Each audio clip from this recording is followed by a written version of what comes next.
말씀을 함께 나누겠습니다. 지난주 2시간 동안은요, 마태복음 6장 1절부터 마태복음 7장 5절까지 그 말씀을 통해서 하늘 아버지의 상을 얻는 방법이 무엇인지를 우리가 함께 살펴보았습니다. 다 기억나시죠? 기억나실 거라고 생각을 하고 6가지 주제를 말씀을 드렸죠. 자, 오늘부터는 이제 2주 동안, 다음 주는 이제 어린이주일이기 때문에 다음 주는 아니겠고 이제 한 주 더 연기돼서 앞으로 2주 동안은 이 마태복음 7장 6절 말씀부터 산상보훈의 마지막입니다. 7장 27절의 말씀을 중심으로 해서 하늘의 상을 빼앗기지 않는 방법이 무엇인지를 우리가 함께 살펴보도록 하겠습니다. 6가지의 그러한 주제를 여러분 살펴볼 텐데요. 지난번에도 한번 보여드렸던 내용인데 한번 보시죠. 7장 6절부터 7장 27절까지의 내용입니다. 보시는 것처럼 이렇게 6가지의 내용을 이야기하고 있어요. 하늘의 상을 빼앗기지 않는 방법은 무엇일까? 7절부터 11절까지는 구하라, 찾으라, 두드리라. 또 12절에서는 남을 대접하라. 13절로 14절에서는 좁은 문으로 들어가라. 15절로 20절에서는 거짓 선지자를 삼가라. 21절로 23절에서는 아버지 뜻대로 행하라. 24절로 27절에서는 반석 위에 집을 지어라. 이 6가지의 그러한 내용을 예수님께서 말씀하시면서 이것이 바로 하늘의 상을 빼앗기지 않는 방법임을 말씀하게 됩니다. 6장 1절부터 7장 5절까지의 말씀의 키가 되는 내용은요, 6장 1절이었어요. 자, 여러분 6장 1절을 좀 한번 찾아서 좀 보시기 바랍니다. 자, 하늘 아버지의 상을 얻는 방법의 키가 되는 말씀이 6장 1절이었어요. 같이 한번 읽어보시죠. 시작. 사람에게 보이려고 그들 앞에서 너의 일을 행하지 않도록 주의하라. 그러하지 아니하면 하늘에 계신 너의 아버지께 상을 받지 못하느니라. 하나님 앞에 상을 받기 위한 방법이 무엇이냐? 그거에 대해서 이제 6장 2절부터 7장 5절까지 예수님은 6가지를 말씀하여 주시게 됩니다.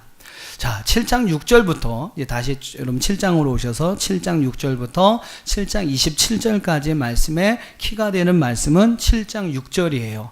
7장 6절 한번 같이 읽어보겠습니다. 시작. 거룩한 것을 개에게 주지 말며 너의 진주를 돼지 앞에 던지지 말라.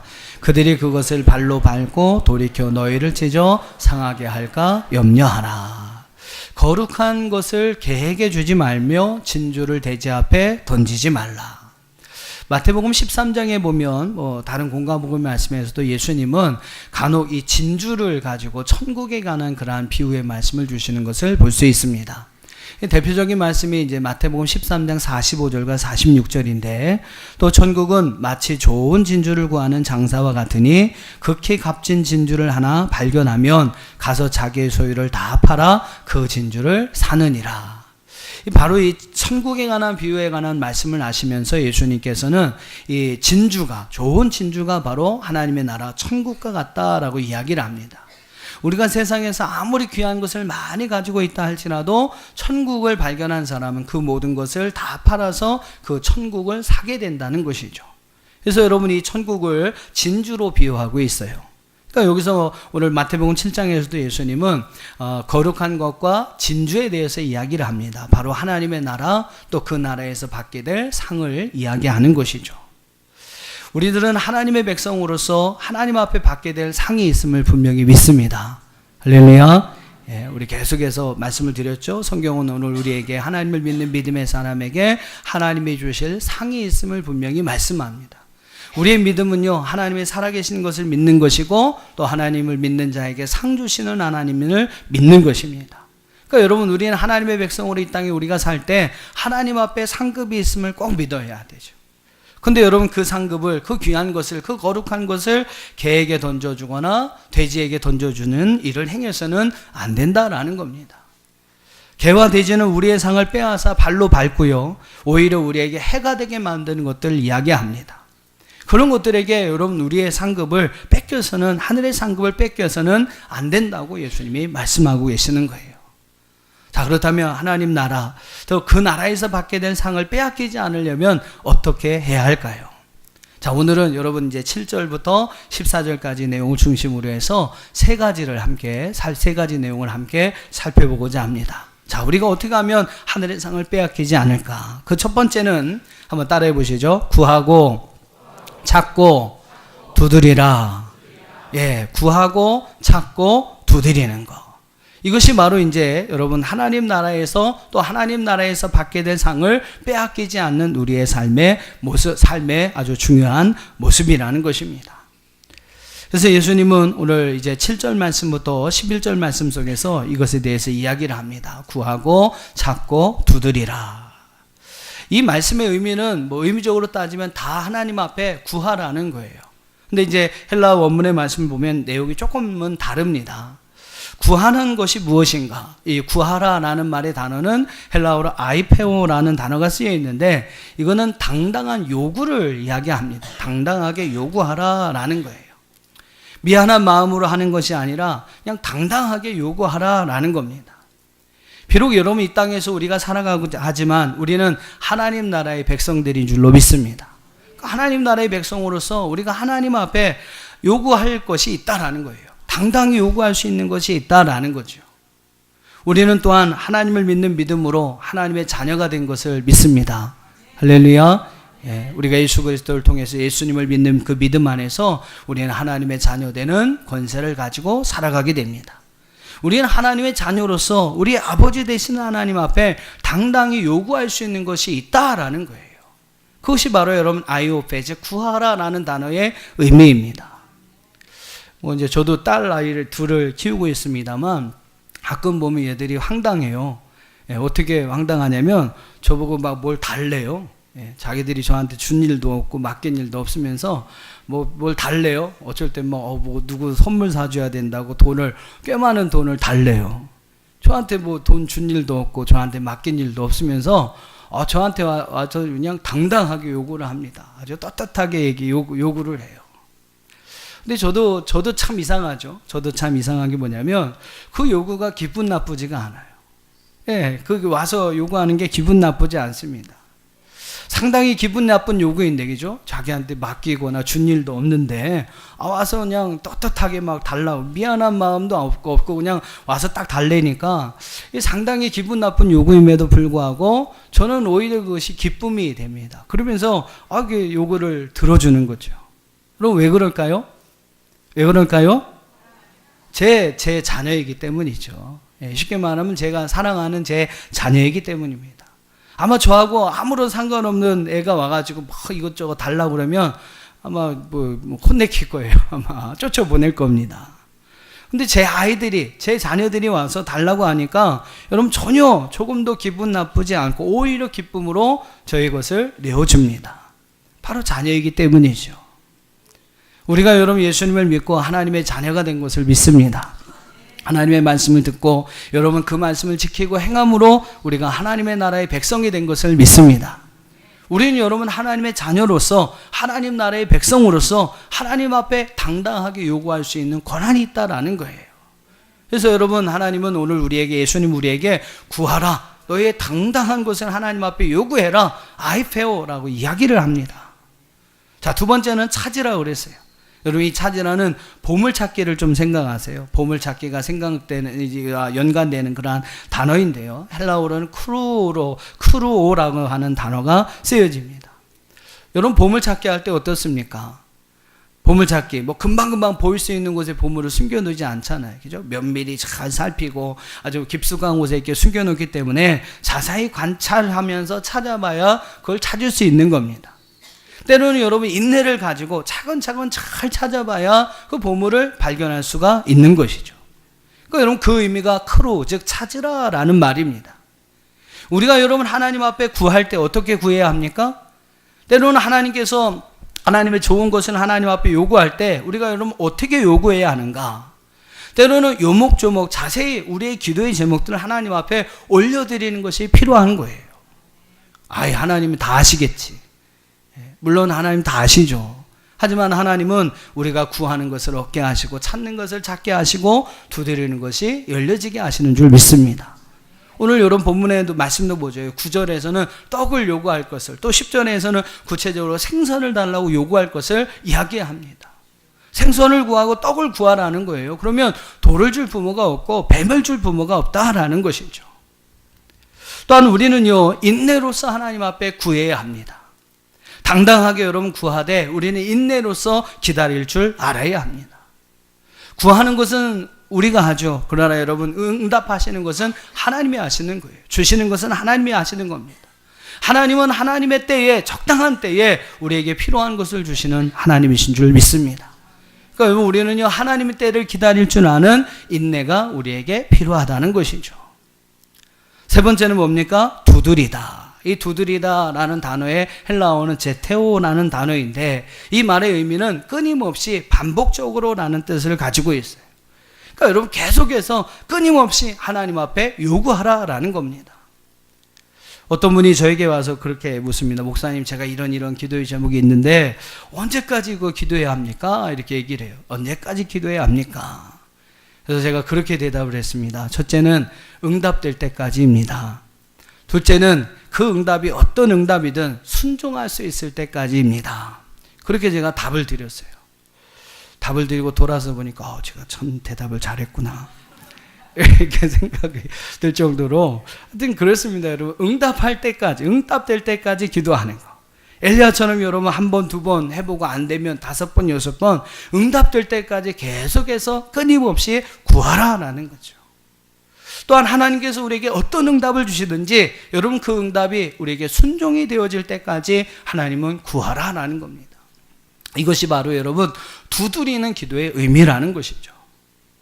우리는 하나님께 구하고 찾고 두드려야 할 줄 믿습니다.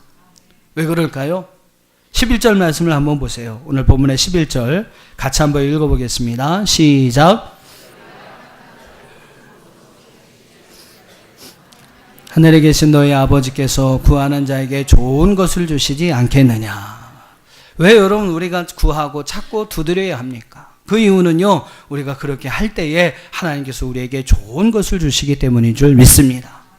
여기서 여러분 말하는 좋은 것은 바로 하나님의 나라, 그 나라에서 우리가 영원히 누리게 될 상급을 의미합니다. 하나님이 우리가 바로 구하고 찾고 두드릴 때 그것을 우리에게 주신다는 거죠. 한번 따라해 보세요. 구하라, 찾으라, 두드리라. 네, 여러분 그렇게 함으로써 하나님 나라에서 또 하나님의 주시는 귀한 은혜와 상급을 빼앗기지 않는 저와 여러분 되기를 주님의 이름으로 축원합니다. 자, 두 번째로 하나님 나라에서의 그 상급을 빼앗기지 않는 방법을 12절에서 예수님 뭐라고 말씀하시냐면 남을 대접하라. 한번 따라해 보시죠. 남을 대접하라. 12절 말씀을 우리 한번 같이 읽어보겠습니다. 12절입니다. 시작. 그러므로 무엇이든지 남에게 대접을 받고자 하는 대로 너희도 남을 대접하라. 이것이 율법이요 선지자니라. 우리말 표현은 이제 대접이라는 그러한 표현을 사용했는데요. 이제 원문의 내용을 좀 제가 그대로 한번 이렇게 직역을 하면 이렇습니다. 사람들이 너희에게 행해주기를 원하는 바의 모든 것을 너희가 먼저 그들에게 행하라. 그러니까 여러분 12절 말씀의 이 대접이라는 의미를 원문은 어떻게 얘기를 하냐면요, 사람들이 여러분에게 행해주기를 원하는 것, 여러분이 이제 누가 나한테 이렇게 해줬으면 좋겠다 이렇게 바라는 것이 있지 않습니까? 그 바라는 것을 우리가 먼저 행하는 것, 여러분이 먼저 행할 수 있는 것, 이것이 바로 오늘 12절의 말씀의 의미, 그러니까 우리말로는 대접이라는 의미라는 거예요. 우리가 누구한테 이렇게 해주기를 바라는 거 있습니다. 부부 사이에서도 남편이 이렇게 해주길, 아내가 이렇게 해주기를 바라는 것이 있어요. 근데 여러분 우리가 하나님 나라의 백성이면, 또 하나님을 믿는 그리스도인이면 언제 어떻게 해야 합니까? 먼저 해주기를 바라지 말고 먼저 해주라는 거예요. 먼저 해주라는 겁니다. 조선시대의 명의였던 허준이 이제 아주 그 동네에 그 약방을 이렇게 하고 있을 때의 일이었습니다. 하루는 이제 아주 람도하게 옷을 차려입은 노인 하나가 그 약방에 들어와서 한 모퉁이를 차지하고 앉아 있는 거예요. 그래서 그러면서 이제 좀 있으면 가겠지 했는데 하루가 지나도 안 가고 이틀이 지나도 안 가고 사흘이 지나도 갈 생각을 하지 않는 겁니다. 그 약방이 이제 비좁은데 한 모퉁이를 딱 차지하고 이렇게 앉아 있는 거예요. 근데 이 호준이 조금도 싫은 내색을 하지 않고 그 노인을 아주 지극정성으로 있는 기간 동안 잘 모십니다. 대접을 합니다. 어느 날 아주 생명이 위급한 환자가 이제 그 허준의 약방에 들어옵니다. 당시에 그 허준의 실력으로는 도저히 이 사람을 치료할 만한 약방문을 만들 수가 없었던 거예요. 그 어떤 병인지도 알 수가 없었습니다. 근데 그 모퉁이에서 이렇게 앉아있던 그 노인이 허준에게 이야기를 하는 거예요. 각향 정기산을 만들어라. 근데 이제 그런 약방문을 이제 허준에게 이야기를 합니다. 근데 보니까 정말로 그게 맞는 것 같아요. 그래서 이제 그대로 했더니 그 환자가 깨끗하게 나음을 얻었습니다. 그 노인은 당대에 아주 유명한 명인이었다는 것이죠. 명의였다는 것입니다. 그는 자신의 의술을 전수할 사람을 찾고 있던 중에 그 허준의 착한 마음씨, 자기를 며칠 동안 그 싫은 내색도 하지 아니하고 아주 정성껏 자신을 대접한 이 허준의 그 마음씨에 감동을 하고 결국 그를 택하여 그에게 자신의 명의를 물려주었다는 일화가 있습니다. 사랑하는 성도 여러분, 우리 예수님은 이 땅에 하나님 나라를 위해서 사람을 찾고 계십니다. 이 땅에 하나님 나라의 확장과 하나님 나라의 건설을 위해서 지금도 여러분 사람을 찾고 계세요. 그리고 여러분 그 사람에게 하나님에 귀한 사명을 맡기시는 것입니다. 과연 어떤 사람에게 하나님께서 여러분 그런 사명을 맡겨주실까요? 어떤 사람을 주님은 찾고 계실까요? 무엇이든지 남에게 대접받고자 하는 대로 남을 대접해 줄 수 있는 사람, 다른 사람이 나에게 행해 주기를 원하는 그 마음을 가지고 먼저 자신이 그것을 행하고 섬길 수 있는 사람, 바로 그런 사람에게 하나님은 하나님의 일을 맡기시는 줄 믿습니다. 또 그런 사람이 또 하나님의 축복도 받아요. 창세기 18장의 말씀 보면 이 아브라함이 부재 중에 천사들을 대접하지 않습니까? 우리 한번 창세기 18장 1절을 한번 좀 보시죠. 예, 창세기 18장 1절 같이 한번 읽어보겠습니다. 시작.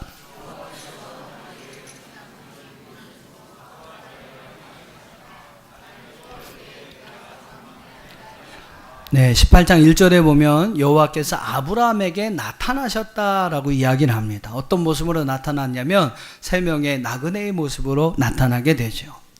그래서 이 세 명의 나그네가 이제 아브라함의 가정을 이렇게 주변을 찾아옵니다. 그때 아브라함은요, 그들을 아주 극진히 대접을 해요. 4절부터 한번 보세요. 4절부터. 같이 제가 한번 읽어볼게요. 여러분 눈으로 보시기 바랍니다. 18장 4절. 물을 조금 가져오게 하사 당신들의 발을 씻으시고 나무 아래 씻소서. 내가 떡을 조금 가져오리니 당신들의 마음을 상쾌하게 하신 후에 지나가소서. 당신들이 종에게 오셨음이니이다. 그들이 이르되 내 말대로 그리하라. 아브라함이 급히 장막으로 가서 사라에게 이르되 속히 고운 가루 세 쌀을 가져다가 반죽하여 떡을 만들라 하고, 아브라함이 또 가축대에 있는 곳으로 달려가서 기름지고 좋은 송아지를 잡아 하인에게 주니 그가 급히 요리한지라. 아브라함이 엉긴 젖과 우유와 하인이 요리한 송아지를 가져다가 그들 앞에 차려놓고 나무 아래 모셔 섬에 그들이 먹으니라. 나그네, 그죠? 자기 그냥 집을 이렇게 잠깐 지나가는 그 나그네를 이 아브라함이 아주 극진히 대접을 합니다. 그때 여러분 어떤 일이 일어납니까? 9절과 10절을 한번 보세요. 9절과 10절 같이 읽어보겠습니다. 시작. 그들이 아브라함에게 이르되 내 아내 사라가 어디에 있느냐? 대답하되 장막이 있나이다. 그가 이르시되 내년 이맘때 내가 반드시 내게로 돌아오리니 내 아내 사라에게 아들이 있으리라 하시니 사라가 그 뒤 장막문에서 들었더라. 여러분 바로 그들을 이제 극진히 대접함으로 이 아브라함은 후사에 대한 약속을 받게 됩니다. 이미 25년 전에 하나님께서 주신 약속이었습니다만 25년 동안 그 약속이 이루어지지 않고 있었어요. 근데 여러분 바로 그 천사들을 대접함으로 그 약속을 이제 이루게 되는 그러한 이제 결실을 맺게 됩니다. 25년 동안 기다려왔던 그 약속이 드디어 결실을 맺을 수 있는 축복을 아브라함이 받게 됩니다. 이렇게 여러분 아브라함은 천사들을 다 잘 대접해서 하나님의 축복을 받게 됩니다. 여러분 우리 그리스도인들의 가장 행복한 삶은 무엇일까요? 여러분의 행복한 삶은 무엇입니까? 오늘 우리의 행복한 삶은 대접받는 삶이 아니라 대접하는 삶인 것을 믿으시기를 바랍니다. 정말 여러분 기쁘고 행복하고 좋은 것은 무엇일까요? 언제일까요? 그것은 무엇인가를 받았을 때가 아니라 여러분 무엇인가를 줄 수 있을 때에 그것이 가장 기쁘고 행복한 때인 것을 믿으시기를 바랍니다. 이것이 여러분 하나님을 믿는 성도들의 삶이라는 거죠. 하나님 나라의 백성의 삶이라는 것입니다. 제가 자주 말씀드리는 내용이죠. 누가복음 6장 38절. 주라 그리하면 너희에게 줄 것이니 곧 후히 되어 누르고 흔들어 넘치도록 너희에게 안겨주리라. 너희의 헤아리는 그 헤아림으로 너희로 헤아림을 도로 받을 것이니라. 할렐루야. 자기의 것을 여러분 나눠줄 수 있을 때 우리는 거기에서 진정한 천국의 행복을 느끼게 되는 겁니다. 누군가에게 여러분 이렇게 해달라고 요구하기 전에 먼저 내가 그 일을 해줄 수 있을 때 거기에 여러분 하나님이 주시는 행복과 축복이 있는 거예요. 예수님을 보십시오. 자기를 십자가에 못 박으라고 하는 외쳐대는 그 군중들을 위해 예수님은 자신의 목숨을 아끼지 않고 십자가에 내어주셨어요. 그것이 바로 여러분 주님의 기쁨이었습니다. 우리도 여러분 이 땅에서 그런 기쁨과 축복을 느끼며 살기 위해서는 나누는 삶, 베푸는 삶, 대접하는 삶, 누군가에게 그렇게 해주기를 요구하기보다 여러분이 먼저 그 일을 행하여 주는 삶을 살아야 하는 줄로 믿습니다. 어떻습니까 여러분? 여러분은 대접하는 삶을 원하고 살아가고 계십니까? 아니면 대접받는 삶을 원하고 계십니까? 다른 사람이 여러분에게 먼저 이런 거 해주기를 원하고 계시나요? 아니면 여러분이 먼저 그 일을 해주고 계십니까? 부부 사이에 많이 싸우시죠? 저희도 저희 목사님 부부는 안 싸우는 것 같지만 저희도 몰래 잘 싸웁니다. 예. 저희도 싸우는 거 보면 그래요. 자기는 왜 이거 안 하냐고, 저거 왜 안 하냐고. 그러면 너는 한 게 뭐 있냐고. 그러면서 또 싸웁니다. 남이 해주기를 원하기보다 먼저 내가 그 일을 해줄 수 있다면, 그 사람에게 먼저 그 일을 해줄 수 있다면 그것이 우리에게 기쁨이 되고 또 그것이 우리의 축복이 된다는 것입니다. 그러니까 여러분 하나님 나라의 백성이라면 또 하나님을 믿는 하나님의 자녀라면 우리는 먼저 그렇게 섬기는 사람, 대접하는 사람이 되어야 한다는 것이죠. 우리는 이 땅에서 하나님 나라의 백성으로서 대접하는 삶, 먼저 섬겨주고 나눠주고 베풀어주는 삶을 살아갈 때 이후에 하나님 나라에서 귀한 상급을 빼앗기지 않게 되는 줄 믿습니다. 여러분 그런 삶을 살아갈 수 있게 되기를 주님의 이름으로 축원합니다. 자, 마지막 세 번째로 13절로 14절을 한번 보세요. 13절 말씀부터 14절 말씀에 보면 하늘의 상을 빼앗기지 않는 세 번째 방법을 예수님 말씀합니다. 자, 무슨 말씀입니까? 한번 따라해 보시죠. 좁은 문으로 들어가라.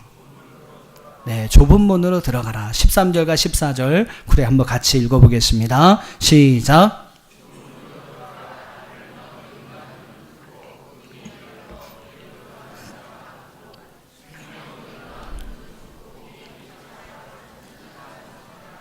네, 13절 말씀부터 여러분 27절까지 말씀을 한번 이렇게 쭉 보시면요. 예수님은 이제 두 개의 어떠한 사물을 대조하면서 세 가지 중요한 비유의 말씀을 하고 계십니다. 13절과 14절에서는 두 문의 비유를 이야기하세요. 두 문을 비유하며 이야기합니다. 또 15절에서 23절에서는 두 나무를 비유해서 이야기를 해요. 아름다운 열매를 맺는 나무, 나쁜 열매를 맺는 나무. 그 다음에 24절, 27절에서는 두 집의 비유를 이야기합니다. 모래 위에 지은 집, 반석 위에 지은 집 해서 두 집에 관한 비유를 이야기해요. 이렇게 여러분 두 개의 서로 다른 그러한 사물을 가지고 일단 이제 그것을 비교하면서 비유로 말씀하게 됩니다.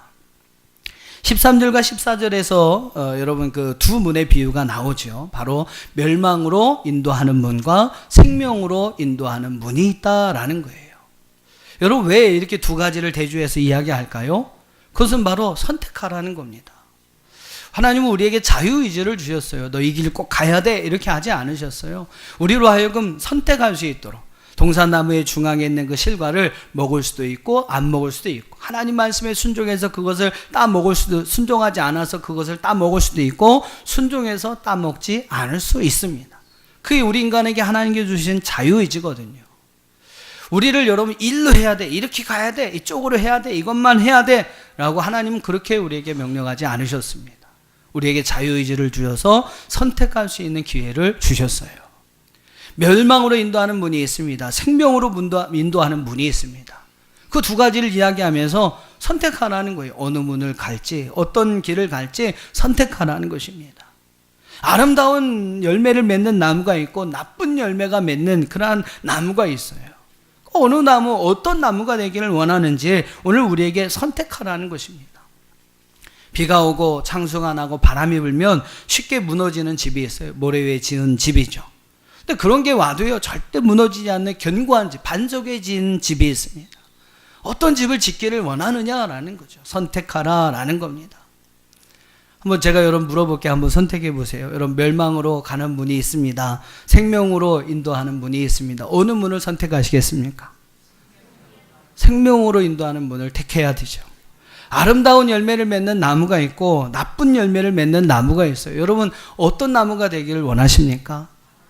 아름다운 열매를 맺는 나무가 되셔야죠. 비가 내리고 바람이 불고 창수가 불면 쉽게 무너지는 모래 위에 지은 집이 있습니다. 근데 여러분, 막 그런 게 아무리 불어도 막 지진이 나도 무너지지 않는 반석에 지은 집이 있어요. 여러분, 어느 집을 짓기를 원하시나요? 반석 위에 지은 그런 집을 지으셔야죠. 여러분, 우리가 다 알지 않습니까? 그죠? 알 수 있네. 정말로 오늘 우리의 삶 속에서 이러한 선택을 가지고 우리의 삶을 살아가고 있느냐라는 겁니다. 네, 선택을 잘하는 것이 바로 이후에 하나님 나라의 상을 빼앗기지 않는 방법이라는 사실을 예수님은 이 세 가지 비유를 통해서 우리에게 말씀하고 있는 거죠. 한번 따라해 봅시다. 선택을 잘하자. 선택을 잘하자. 네. 그래서 여러분, 하나님 나라에 하나님이 주시는 상을 빼앗기지 않는 저와 여러분 되기를 주의 이름으로 축원합니다. 자, 오늘은 이 세 가지 비유 중에서 첫 번째 비유의 두 문의 비유에 관해서 함께 살펴보겠습니다. 자, 옛날에도 우리나라도 마찬가지죠. 우리 이렇게 큰 이제 도시는 그 주변에 성을 이렇게 쌓습니다. 그리고 그 성 안에 사람들이 모여 살게 되죠. 예수님 당시도 마찬가지예요. 유대인들도 성벽을 쌓고 그 성 안에 모여서 살았습니다. 그리고 그 성벽에는 문이 있습니다. 문이 있습니다. 가운데 중간에 보면 제일 커다란 문이 있습니다.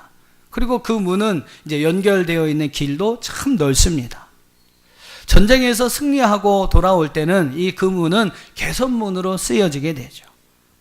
그래서 우리가 이렇게 전쟁에서 승리했습니다. 막 나팔을 불고 개선 장군이 그 성문을 활짝 열고 거기에 착 입성을 합니다. 그러면 주변의 백성들이 막 나와서 승리하고 돌아온 아군들을 열렬히 막 환영하고 축하하는 것이죠. 여러분, 그렇게 커다란 문, 커다란 길이 있습니다. 근데 여러분, 저만큼 성벽에 이제 후미진 곳에 보면요, 작은 문 하나가 있어요. 보통 때는 이제 그 문이 열려 있는지 닫혀 있는지 있는지 없는지도 잘 모릅니다.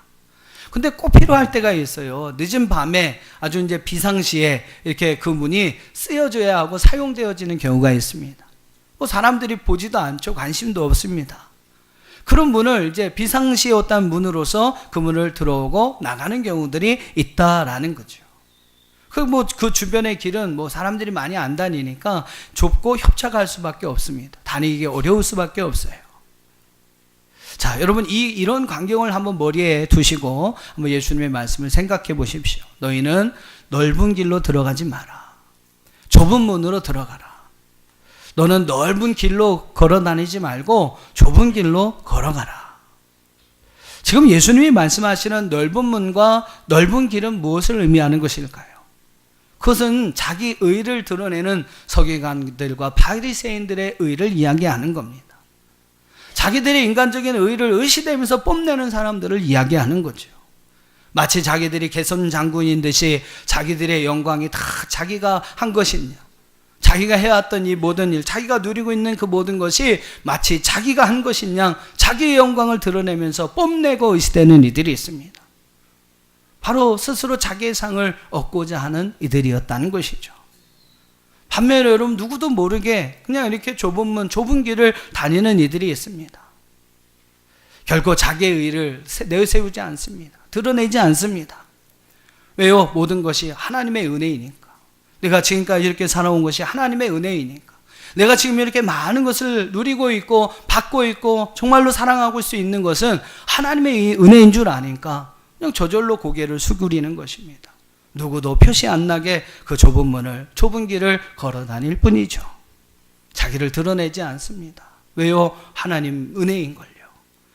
한순간에 하나님이 가져가시면 다 빼앗기는 것이거든요. 그냥 하나님께서 좀 허락하여 주시니까 내가 지금 이렇게 가지고 누리고 있는 것입니다.